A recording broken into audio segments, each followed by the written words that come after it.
sitting there, and the flames just kept getting closer and closer. And next thing you know, we seen the trailers on fire, and so we were all getting nervous. And then while we were sitting there and we're not moving, not moving in traffic. We're just all on a standstill. The flames, you could start seeing ash starting to hit the side of the bus, like landing in front, and then all of a sudden the grass in between the two highways was catching on fire.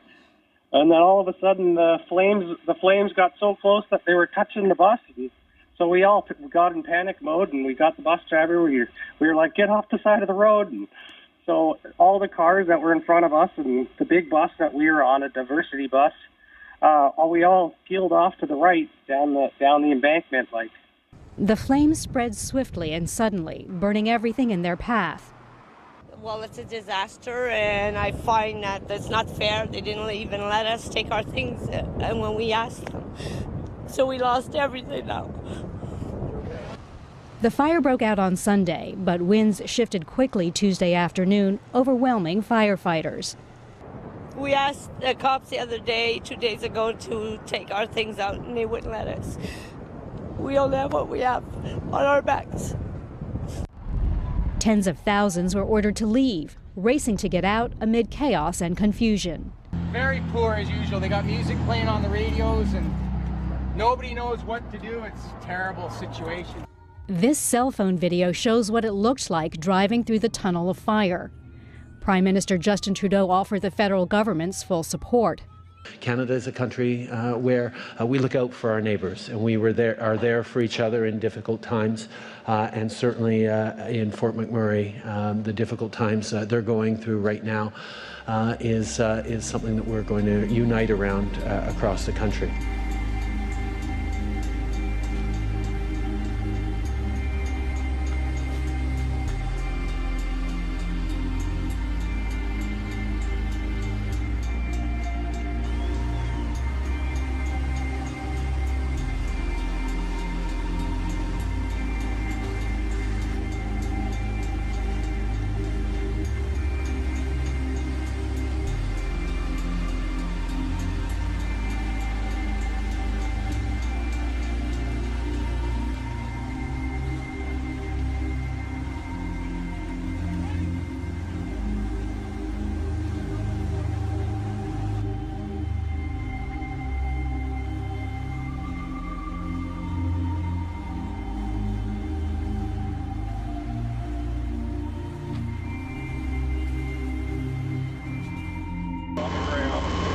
Appears to be close to 300 south and about 800 east.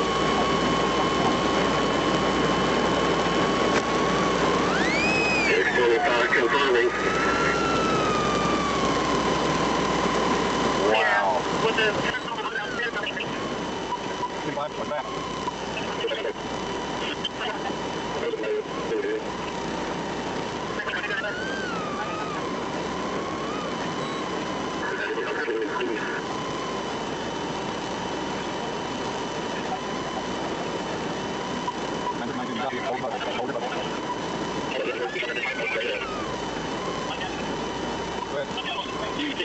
This is the 43rd eruption the volcano has experienced this year. Columns of ash spewed as high as 4,100 meters into the sky, setting the highest record so far this year.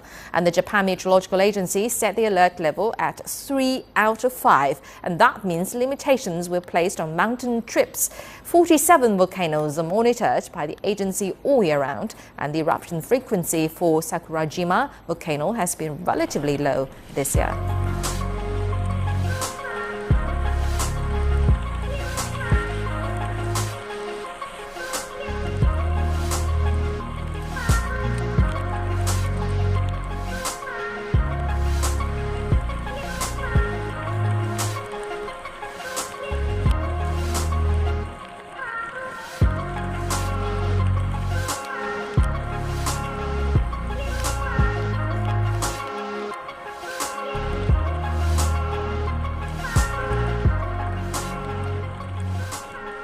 What caused a mass fish kill in a lake in Haikou City in South China's Hainan province. Images of workers collecting the dead fish were posted on social media. According to local newspaper reports, workers have already cleaned about 35 tons of fish from the lake. Authorities are urging people to stay away.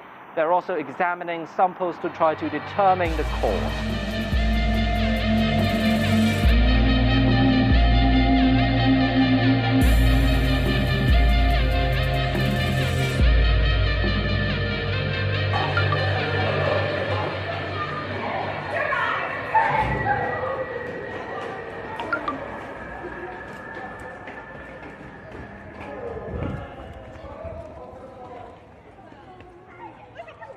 We've been looking into the concerns surrounding that large fault or crack that's in the ground that recently opened up near and behind that shopping center. Our Lauren Hanley is at the scene there at the Logantown Center in Blair County. So Lauren, what's the latest? Well, Carolyn, if you take a look at the large crack in the ground behind me, you can see that a series of power lines actually runs along the base of the mountain here. So depending on how the ground shifts, we could have an even bigger problem. We spoke with a Logan Township police officer who was keeping an eye on the area early this afternoon. He actually told us to move away from the power lines in case the ground shifts and knocks them down. He told us these power lines have anywhere from 40,000 to 90,000 volts running through them. If they come down, the whole area will be electrified. Now that means all of the stores that sit back along the mountain here will lose power and will be in a charged area. Anyone standing in that area would be in danger. But we're not sure how quickly the ground is moving here. The officer told us he heard the crack grows further apart by 2 inches every day. Now, the surveyor from the EADS group we spoke with says it's moving, but very gradually. He didn't say there was any immediate danger or that part of Brush Mountain would break off and come crashing down. If anything, it would keep slowly sliding apart. Now, we can't seem to get a straight answer on what exactly will happen with this area. We've heard a couple of things. One, they might dig out part of the mountain, but then we've also heard they might try to anchor it, as you've seen in areas along 99. But in the meantime, we'll see what happens with this area, if there are any plans, and we'll bring you the latest. Reporting live in Logan Township, Lauren Hanley, WTAJ News. Move over Tampa Bay. There is a new lightning capital of the world. That's right, but now new research has pinpointed the exact location that sees the most strikes, and it's right here in Southwest Florida. 4 in Your Corner's Tony Sadico has a look.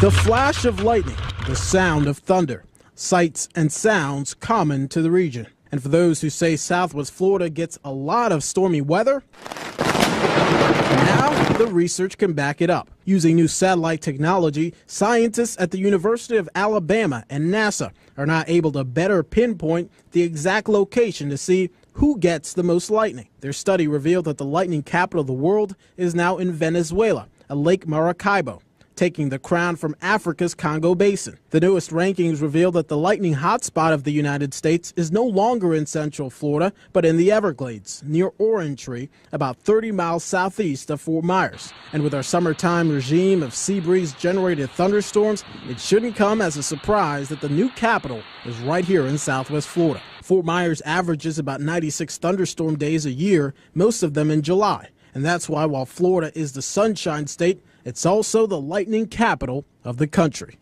Tony Sadiku, Fox 4, in your corner. Now, even though we are still a long ways away from being the lightning capital of the world, lightning deaths do tend to occur more in Florida than any other state. During June, July, and August, when most people are outside having fun, that's when it happens most often. And that's why, of course, it's so important to practice lightning safety, especially as we approach those summer months. Remember, that's when thunder roars. Single lightning strike causes heartache in Ypsilanti. The severe weather causing major damage to an apartment building and leaving several families without a home. 7 Action News reporter Aaron Baskerville is getting a first-hand look at this damage, and he joins us now live with the latest. Aaron. Glenda and Heather, you said it. A lot of emotion out here tonight after lightning struck this apartment building behind me on Holmes in Ypsilanti. Just take a look around. You can see on the ground behind me debris left over from when firefighters were out here this afternoon doing their job. Up above, you can look at the windows. They're all boarded up for now. This apartment building, severe damage, and the roof, you can see it's all charred up. The insulation was coming out of the roof earlier today. The families I talked to tonight are still wondering what to do next. Thankful for the breath that we are taking right here, right now. You know, that's what's keeping us going. So I'm fighting back the tears. I'm just fighting back the tears. Words are hard to come by, tears hard to hold back for families at Oak Ridge Apartments in Ypsilanti. Mother Nature revealing her anger once again. All of this we can hopefully get back, but it's a lot of damage. Lightning struck a transformer and then apartments here, leading to a fire. The damage severe for the Rogans, married, hardworking students with no renter's insurance. We are truly devastated, but I'm just so thankful that our family is fine and here and still alive. Over in the next building, the tears are equally as hard to control, the ceiling all ripped up and nowhere to call home for now. We worked real hard to get here. And to go through like this, it's hard, man. What are you thinking about right now? Because obviously, you know, you're tearing up. It's emotional for you. It's pretty emotional. It's I'm just thinking about all the work that, you know, she's got to do to get us back where we need to be. It's just rough, man. The Red Cross was called in to help some of these families. In Ypsilanti, Aaron Baskerville, 7 Action News. Well, when we think of earthquakes in the U.S., we might think of Los Angeles, but the Southeast is the last place in the country that comes to our mind. Now, our location on the interior of the North American plate places this region far away from any fault or plate boundaries where seismic activity generally occurs. However, the area has seen a considerable increase of events. Just in August of 2011, a 5.8 earthquake northwest of Richmond, Virginia, struck the capital region with then a series of aftershocks. Now, the tremor not only woke up many residents in Northern Virginia and Washington, D.C., but directly affected the infrastructure of the Washington Monument, the National Cathedral, and many other famous landmarks of the nation's capital. But it doesn't end there. A report recently released by scientists with the University of North Carolina, Chapel Hill, have likely found the cause for these rare earthquakes, and it appears that we should be getting ready for more. So to analyze all of this, I'm joined now by Burke Ferial, seismologist at UNC Chapel Hill and the lead author of this new study. Thank you so much for joining me, Burke. I appreciate your time. Thank you for having me. Thank you. So considering this region's not typically active, we're not prepared and we don't have the infrastructure for a place that has earthquakes. Should we be concerned in the southeast, about more earthquakes in the near future? So the study we carried out basically looks at the deeper structure of the Earth and tries to link this structure of the Earth, the plate, to the earthquakes and why these earthquakes might be occurring in this region, and merely propose mechanisms about why earthquakes are more frequent in some regions of Southeast than the others. Mm-hmm. So it is really hard for me to say anything about where these earthquakes will occur in the future, or how they will occur, or how frequently they will occur. But based on our findings, we see that some parts of the plate is detaching from the bottom and sinking deeper into the earth, and this basically weakens the plate at certain points, and this leads to some seismicity or earthquake activity in those regions, and Mineral Virginia is one of them. Mm-hmm. Right, your study was speaking about the North American plate actually peeling off. What exactly does that mean, and can we do anything to stop that? So that means that certain part of the plate that is located tends to actually hundreds of miles below the surface is coming off, and that does not influence us immediately, not at this location. But it has some long-term effects, and by long-term I'm talking about geological time scales, and this means millions of years. And this has been going on for some time, 50 million years actually, our study shows. And we propose a mechanism for what we are seeing in our tomographic images. And this mechanism basically shows that some part of the plate at the bottom of the plate, you might consider it as the soles of your shoes, coming off or delaminating and coming or sinking down into the mantle by the gravity pull forces. And this effectively thins out the plate at certain locations and effectively reduces the strength of the plate, which we believe might be giving way to earthquakes, an earthquake activity in the regions and stress imbalances related to that. Is there a difference between earthquakes that we find in the west or on the west coast than the ones that we are seeing on the east coast? Yes. First of all, we are still trying to understand, and many groups across this region is trying to understand why earthquakes are occurring still in this region. However, in the western coast, that's a plate boundary zone. So San Andreas Fault is a very well defined fault zone, very well mapped, and that's considerably different than the source of the earthquakes, the faults that are located in the southeastern United States. The city of Kanpur recorded temperatures of 41 degrees Celsius on Monday. Umbrellas and scarves were used to shield people from scorching sun. And the hottest months of the year are generally May and June. However, the state has been seeing temperatures in excess of 40 degrees since April. A resident said children and roadside hawkers are affected most by the heat wave, and just going to work has become an ordeal. Due to the heat, children are facing problems going to school. The hawkers are suffering. People are in a very bad state due to the heat. It's so bad, it's impossible to walk without a scarf on your head. Turning now to North Carolina's so-called bathroom law, the Justice Department sent a letter Wednesday to North Carolina Governor Pat McCrory saying the state's House Bill 2 violates the Federal Civil Rights Act by preventing transgender individuals from using the restrooms of their choice. The governor responded with a statement saying the right and expectation of privacy in one of the most private areas of our personal lives is now in jeopardy. We will be reviewing to determine the next steps. So, Paula, what happens now?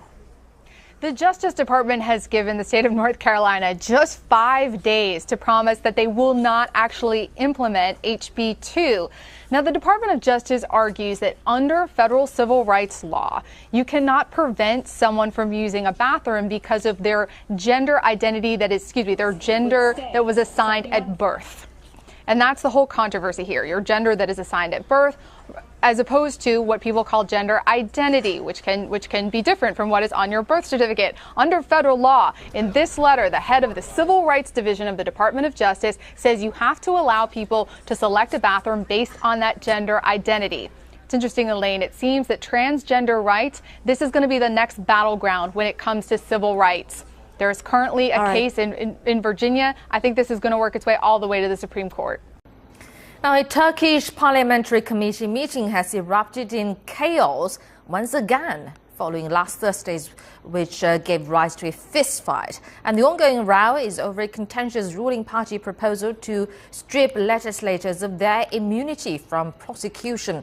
Legislators hurled bottled water at each other across the meeting room, forcing the committee head to halt proceedings. And the committee is discussing a proposed constitutional amendment that could pave the way for the trial of several pro-Kurdish legislators on terror-related charges. The proposal was put together after Turkish President Recep Tayyip Erdogan accused the party of being an arm of the outlawed Kurdish rebels. And the move comes amid a surge of violence in Turkey's southeast after a fragile peace process with the rebels collapsed.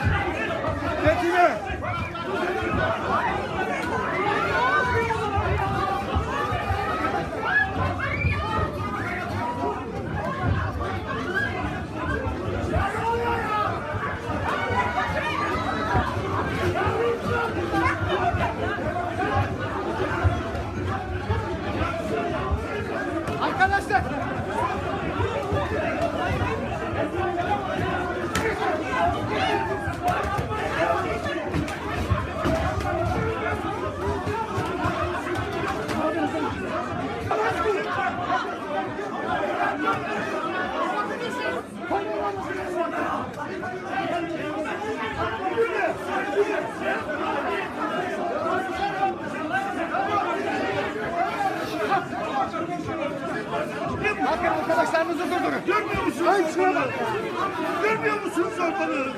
Burası seyirci mi konuşacaksınız? Neyi seyirci? Güvenlikte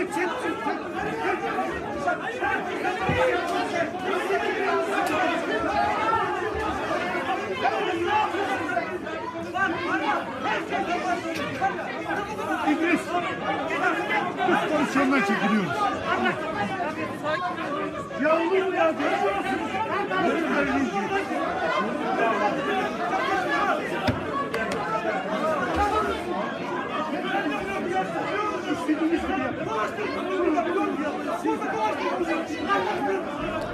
Political turmoil in Turkey. The ruling Justice and Development Party is to hold an extraordinary Congress in the coming weeks to replace Prime Minister Ahmet Davutoğlu. Senior party officials say Davutoğlu, who's the current party leader, is not planning to run for leadership. Divisions between Davutoğlu and President Recep Tayyip Erdogan have been deepening in recent months over a range of issues, including the detention of government critics and the fight against Kurdish militants. The Premier and the President held a meeting on Wednesday to try to settle their differences, but now it appears that Davutoğlu will be pushed out. Davutoğlu was picked by Erdogan in 2014, but has been more vocal in criticizing him than expected. Dramatic new battlefield video appears to show the intense firefight with ISIS that killed an American Navy SEAL in Iraq. The deadly firefight took place north of Mosul. Holly Williams is in Istanbul, Turkey. Holly, good morning. Good morning. This new video appears to show part of the intense battle around the Iraqi town of Tel Askaf after it was attacked by more than 100 ISIS fighters, including some suicide bombers. The video shows a convoy of vehicles coming under fire, US troops and the Kurdish fighters they're supporting apparently running for cover. And we also see what appears to be a US Black Hawk helicopter bearing medical insignia. As we know, Petty Officer First Class Charles Keating was shot during that battle. He was medevaced out by helicopter but later died. The third US combat death in Iraq since this fight against ISIS began. There are around 5,000 US service members in Iraq, mostly working as military advisors, and the US says that this is not a combat mission. But this video seems to clearly show that at least some of those American troops are involved in combat. Nora. An important distinction. Thank you so much, Holly Williams in Istanbul.